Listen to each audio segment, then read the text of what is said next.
चलो आगे हम लोग पढ़ते हैं। कल हम लोग पढ़े थे मोलरता की परिभाषा और फार्मूला कंप्लीट पढ़ चुके थे, ठीक है ना। आज हम लोग पढ़ेंगे नॉर्मलता तथा मोलरता में संबंध। इस पर भी काफी सवाल आते हैं, पूछे जाते हैं। तो इसको हल करने के बाद पहले मोलरता की परिभाषा पढ़ेंगे। पेन की तुमको भी आवश्यकता पड़ गई है क्या, धीरे धीरे, ठीक है। तो दोनों से संबंधित सवालों को एक साथ मर्ज करके पढ़ा जाएगा, ठीक है ना। तो संबंध पहले जान लेते हैं क्या कैसे है। नॉर्मलता बराबर सबको पता है,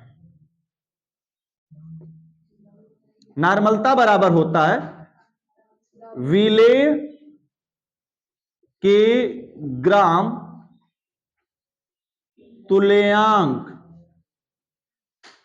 की संख्या। वो हमेशा याद रहे, ठीक, अच्छी बात है। वो डबल बटा के वो सिंपल सा कैलकुलेशन के लिए, लेकिन ये भी याद रखो कोई पूछे कि ये क्या होता है, बाकी भूल गई सर जी बताइए नहीं किए थे। बटे के विलयन का आयतन, वो भी किसमें, लीटर में। एक समीकरण नंबर 1 बना। समीकरण नंबर 2 मोलरता, मोलरता बराबर विलेय का विलेय के मोलों की संख्या बटे के विलयन का आयतन लीटर में। समीकरण नंबर 2। ये दो फार्मूले हैं, इन दोनों सूत्र से ही हम क्या करेंगे, संबंध हल करेंगे। तो संबंध हल करने के लिए क्या कर सकते हैं भैया, भाग दिया जाए। समीकरण 1 भागे क्या कर दिया जाए 2। समीकरण 1 भागे 2 करने पर कहेंगे क्या, अतः समीकरण 1 भागे 2 से अगर भागा बनाए तो क्या होगा, बाल टूट कर लग रहा है, आंख में पड़ गया, कभी से परेशान कर रहा है। नॉर्मलता बटे के मोलरता, लेफ्ट हैंड को लेफ्ट हैंड में, राइट हैंड को राइट हैंड में अनुपात लगाते हैं जी, सबको पता है। इसको हम लिख सकते हैं विलेय के ग्राम तुल्यांक की संख्या या तुल्यांकों की संख्या कह सकते हो, बटे के विलयन का आयतन इन लीटर, और पूरे टोटल के बटे में क्या हो जाएगा भैया, ये 1 हो गया। और इसको लिखेंगे फिर क्या लिख सकते हैं, विलेय के मोलों की संख्या, और बटे में क्या हो जाएगा, विलयन का आयतन, वो भी किसमें, लीटर में। होगा कि नहीं होगा जी, होगा। सबको पता है कि ये इसका गुणा यहां पर ये सबसे ऊपर चला जाएगा, जब ऊपर जाएगा आयतन से आयतन क्या हो जाएगा, कैंसिल, आयतन से आयतन कैंसिल हो जाएगा। तो इसका गुणा कहां हो जाएगा, नीचे वाले में। तो क्या हम लिख सकते हैं कुछ इस प्रकार से इसको, नॉर्मलता n बटे के मोलरता m, नॉर्मलता को n से, मोलरता को m से दर्शाते हैं। इसको लिख सकते हैं ग्राम तुल्यांक और बटे के मोलों की संख्या। ये विले विले दोनों बचा, तो विले विले के लिए ही हो गया।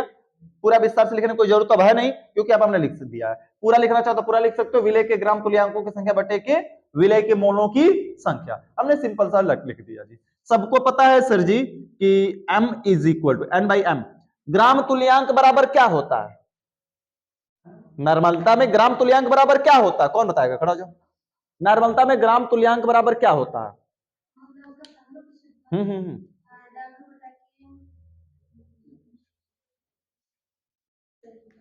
हम रुके हुए हैं, चल नहीं रहा है बिल्कुल। चलो भैया खड़ा हो जाओ। नॉर्मल ग्राम तुल्यांक बराबर क्या होता है, सतीश खड़ा हो जाओ। लल्ला, ग्राम तुल्यांक बराबर क्या होता है, W बटा के E। अरे नाम से स्पष्ट है, W और तुल्यांक मतलब तुल्यांक की भार E, नाम से स्पष्ट है ना। ग्राम तुल्यांक को किससे रिप्रेजेंट करते हैं जी, यहां पर लिख दे नोट में, ग्राम तुल्यांक बराबर W बटा के E, और मोलों की संख्या बराबर क्या होता है जी? मोलों की संख्या बराबर W बटा के M। ये मोलों की संख्या हो गया। यह मान उठा के इसमें रख सकते हैं ना, बैठो।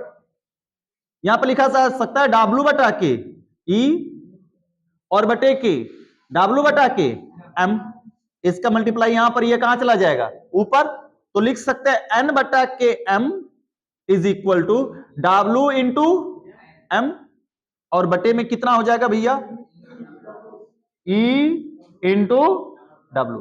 W से W कैंसिल, तो बचा क्या? M बटा के E। सबको पता है E बराबर भी क्या होता है भैया? E बराबर सबको पता है क्या होता है, क्योंकि E is equal to M by N होता है। अभी आगे हल हो सकता है ना, तो लिख सकते हैं M बाई N। तो M से M कैंसिल, N कहां चला जाएगा? ऊपर।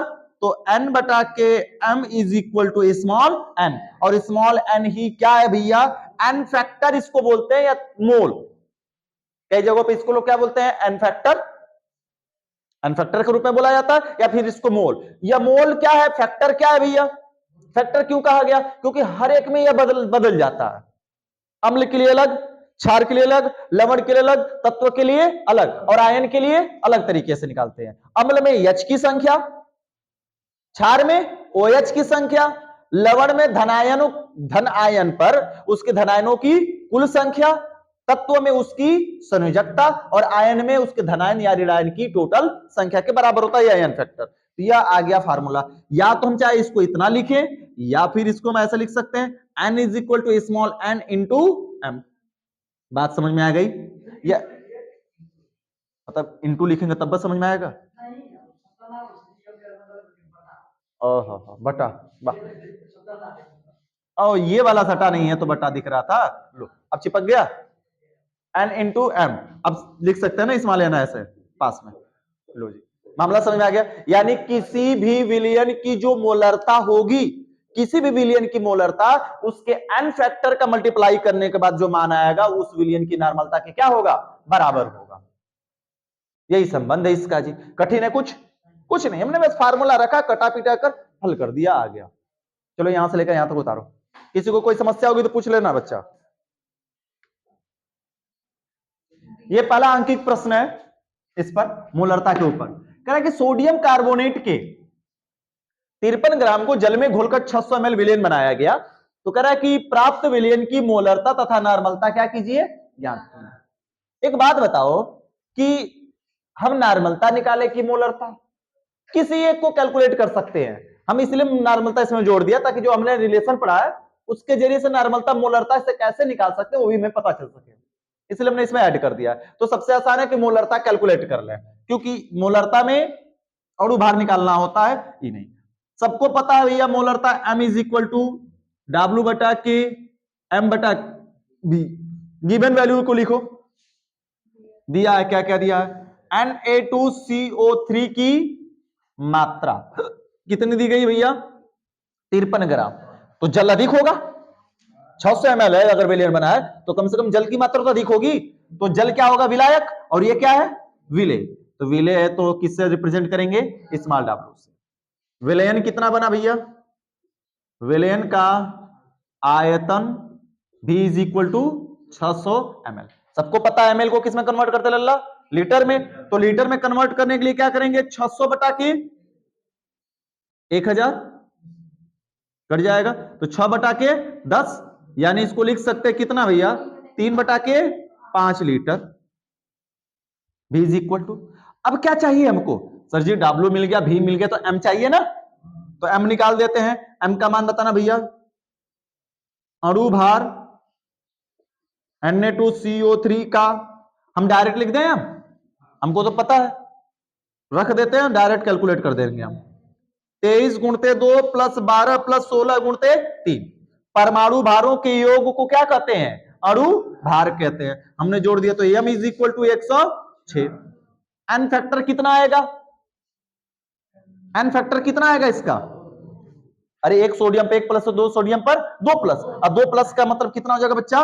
2, क्योंकि यह अम्ल तो है नहीं, क्षार है नहीं, लवण है, और लवण को तोड़ते हैं तो Na 2Na पर प्लस प्लस CO3 पर 2 माइनस।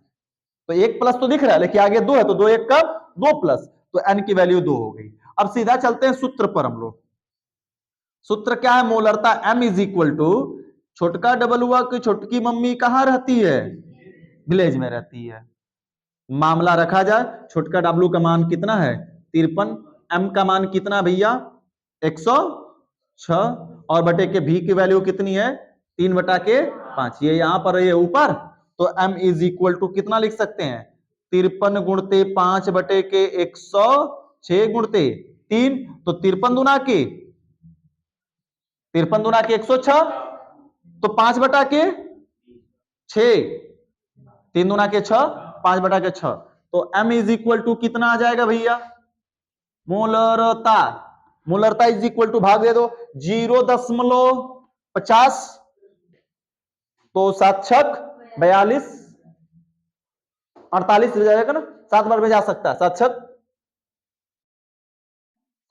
42, 8 छक 48, 48 बार, तो 2 50, 6 18 20, 6 18 20, 3 3 आता चला, यानी 0 इतना आएगा। मात्रा कल का मैंने बताया, क्या लिख सकते हैं? मोल प्रति लीटर। या अगर ऐसे नहीं लिखना चाहते हो तो इसको ऐसे भी लिख सकते हो, जैसे नॉर्मलता को हमने लिखने का कंडीशन बताया था, molarity is equal to 0.83 capital M, ऐसे भी लिख सकते हैं। M तो आ गया, अब बचा क्या निकालने के लिए लल्ला? नॉर्मलता। तो सूत्र क्या है? मोलरता से नॉर्मलता या नॉर्मलता से मोलरता पूछ दे पेपर में, दोनों में से किसी एक के द्वारा कोई भी, तो क्या लिख सकते हैं जी हम लोग? तो सर जी यही तो आपने अभी हल किया है, M बटा के ओहो n बराबर स्मॉल n इंटू M, तो n is equal to, n की वैल्यू कितनी है? 2, और M की वैल्यू कितनी है? 0.83, तो n इज इक्वल टू 6, और ये हो जाएगा 16, यानी कि 1.66 तुल्यांक प्रति लीटर, या तुल्यांक लीटर इनवर्स। ठीक है ना? कठिनता क्या? हमने कैलकुलेशन बहुत इजी दिया था, इतना लिखो। एक दूसरा क्वेश्चन दे रहे हैं, हमको हल करके चेक कराओ, इसको उतारो फटाफट। यहां पर छिप गया है मान, शायद वीडियो में चमक रहा होगा, यहां पर लिखा गया 53 ग्राम सोडियम कार्बोनेट के 53 ग्राम को 53 लिखा गया। ये दूसरा क्वेश्चन हमने दिया था, यूरिया की मात्रा दी गई है, यूरिया की मात्रा कितनी दी गई है? 30 ग्राम। ए जुन्नू देखो क्या कह रहे हैं कि यूरिया के 30 ग्राम को जल में घोलकर 450 ml विलियन बनाया गया, यानी V की वैल्यू कितनी दी गई है? 450 ml, और कह रहा है कि मोलरता यानी M is equal to question mark capital M का मान ज्ञात कीजिए। तो सिंपल सा सबका बात सबको पता कि मोलरता M is equal to W बटा के M बटा के क्या होता है सर जी? V। W का मान कितना दिया है? 30।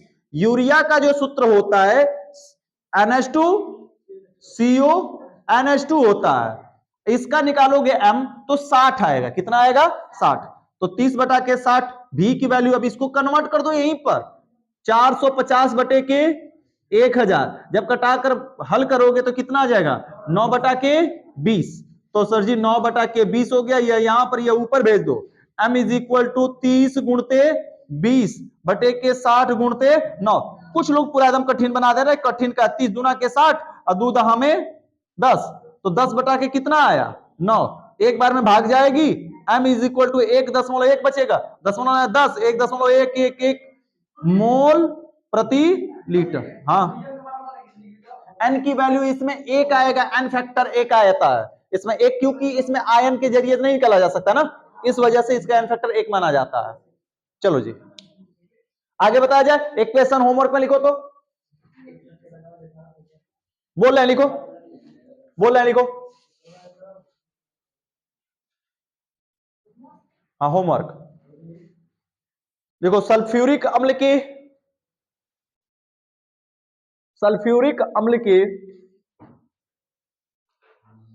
30% भार अनुसार,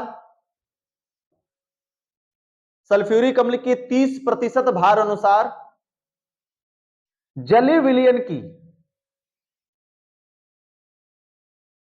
सल्फ्यूरिक अम्ल के 30% भार अनुसार जलीय विलयन की मोलरता ज्ञात कीजिए।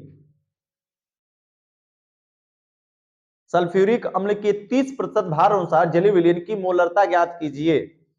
यदि यदि विलयन का घनत्व